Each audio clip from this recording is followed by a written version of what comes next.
Mister Mrs Charles అర్ధరాత్రి నిర్మానుష్యమైన ప్రదేశంలో వెళుతూ ఉన్నారు. సుదూరమైన ప్రయాణం కారణంగా మిసెస్ చార్ల్స్ గాఢ నిద్రలోకి జారుకుంది. మిస్టర్ చార్ల్స్ బ్రేక్ వేయగానే ఆమె ఒక్కసారిగా లేచింది. తన కళ్ళు తుడుచుకుంటూ మిస్టర్ చార్ల్స్తో ఇలా అంటుంది. చార్ల్స్, ఏదో ఒక రోజు మనం చనిపోవాల్సిందే, కానీ అర్ధరాత్రి నువ్వు ఇక్కడ కారెందుకు ఆపావు? ఎవరికోసమైతే మనం చూస్తున్నామో వాళ్ళు ఇక్కడే దొరుకుతారు కాబట్టి. ఇలా చెప్పిన తర్వాత మిస్టర్ అండ్ మిసెస్ చార్ల్స్ చీకటిగా ఉన్న అడవిలోకి వెళ్ళిపోతూ ఉన్నారు. కొంత దూరం వెళ్ళిన తర్వాత వాళ్ళ దృష్టి ఒక అగ్నిహోమం పైన పడుతుంది. అందులో మంటలు కనబడుతున్నాయి, కానీ అవి నీలి రంగులో కనిపిస్తున్నాయి. దాన్ని చూశాక మిస్సెస్ చార్ల్స్ ఆశ్చర్యపోయారు. ఏం జరుగుతుందో వాళ్ళు అర్థం చేసుకునే లోపు వాళ్ళకి ఎవరో పరిచయమైన ఒక వాయిస్ వినబడుతుంది. 18 సంవత్సరాల 208 రోజుల తర్వాత వచ్చారు అంటే మీరు తప్పకుండా ఏదో పెద్ద సమస్యలోనే ఇరుక్కొని ఉంటారు. వాళ్ళిద్దరూ వెనక్కి తిరిగి చూస్తే వాళ్ళ వెనకాలుంది ఎవరు కాదు, అతనే అఘోరీ నంద. అతను తన మొత్తం శరీరం పైన విభూతి రాసుకుని ఉన్నాడు.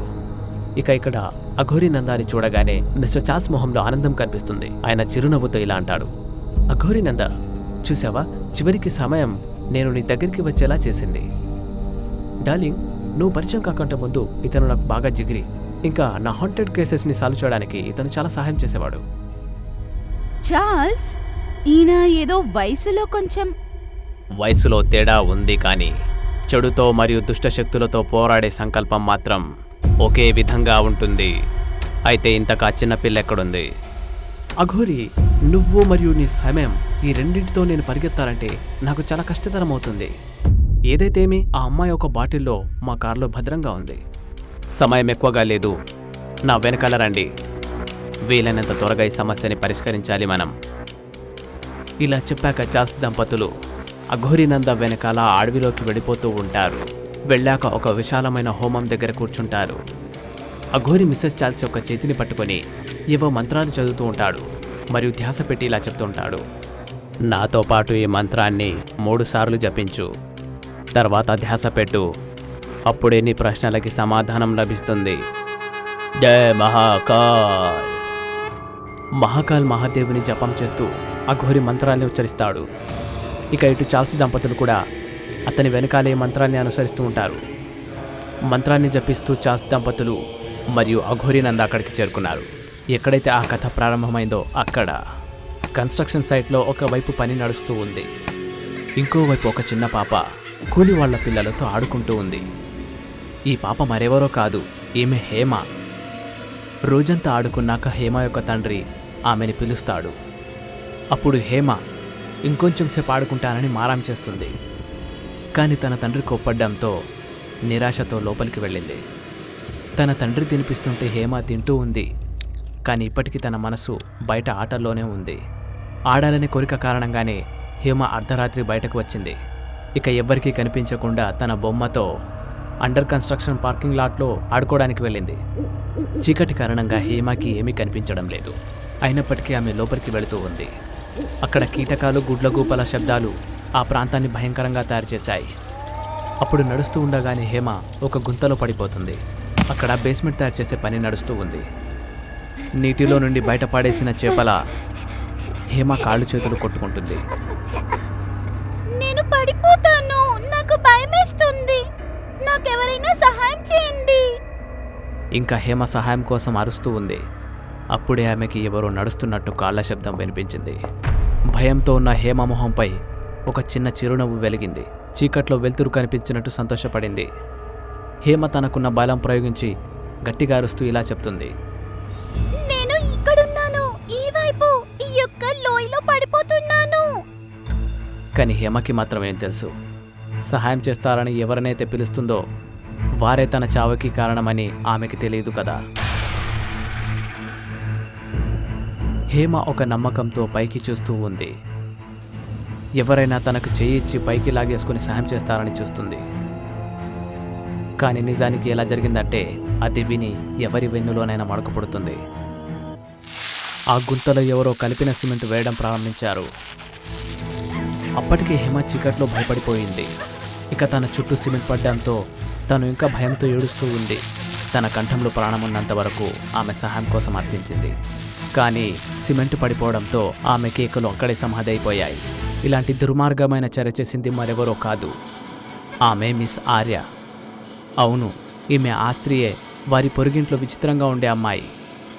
మిస్ ఆర్య తను చేసిన దుర్మార్గపు పనిని చూసి చూడనట్టుగా అక్కడి నుంచి వెళ్ళిపోతూ ఉండగా అప్పుడే బిల్డింగ్ యొక్క సివిల్ ఇంజనీర్ భూషణ్ గారు తనకెదురు పడతారు. ఏంటమ్మాయ్, ఒక చిన్న పాపని చంపేయడానికి నీకు అసలు మనసెలా ఒప్పింది? ఏం చెయ్యాలి భూషణ్, ఇది తప్పే కానీ మన బిజినెస్ కదా. మన బిజినెస్లో పైకి రావాలంటే ఇలాంటివి చేస్తూ ఉండాలి. అప్పుడే మనం కూడా కొంచెం సంపాదించగలుగుతాము. గడిచిన గత 7 ఏళ్లలో నువ్వు ఇలాంటి చిన్న పిల్లల్ని ఎంతమందిని బలి తీసుకున్నావు? కొంచెమైనా దేవుడికి భయపడమ్మాయి. కనీసం ఇప్పుడైనా మనం వీటన్నిటిని ఆపేయాలి.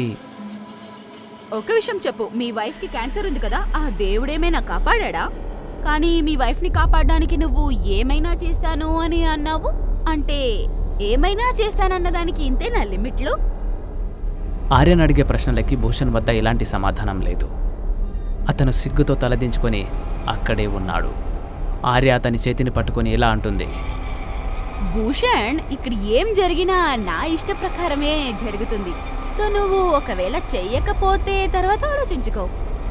చంపడానికి నాకు మనసే రావట్లేదు, కానీ వెళ్ళడానికంటే ముందు దాని ఫింగర్ని కట్ చేసుకో మెల్లగా, సరేనా? ఏ ఒక్క ప్రాబ్లం రాకూడదు please. Good night Bhushan. Arya వెళ్ళిపోయాక భూషణ్ బాధతో ఏడిచేశాడు. ఇక నిస్సహాయ స్థితిలో ఉన్న అతను హేమ యొక్క 2 వేళ్లు కట్ చేశాడు. తర్వాత తన రుమాలులో పట్టుకుని వెళ్ళాడు.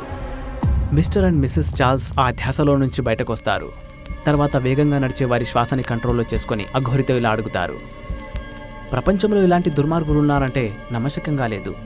వీళ్ళు స్వార్థం కోసం చిన్న పిల్లలను కూడా చంపడానికి వెనకాడట్లేదంటే ఇక ఈ భూషణ్, ఇతనిపైన నాకు మొదటి నుంచి అనుమానంగా ఉండేది.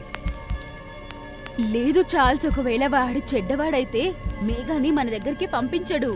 వాడు మేఘాని కాపాడాలని అనుకుంటున్నాడు, కానీ ఎందుకు ఇలా చేస్తున్నాడో అర్థం కావట్లేదు. ఏంటి అర్థం? ఈ ప్రశ్నకి సమాధానం కూడా ఆ పార్కింగ్ లాట్లోనే దొరుకుతుంది. భూషణ్ యొక్క చావు కంటే ముందు ఆ ప్రాంతం నుండే ఆ నిజాన్ని వెలికి తీయాల్సి ఉంటుంది.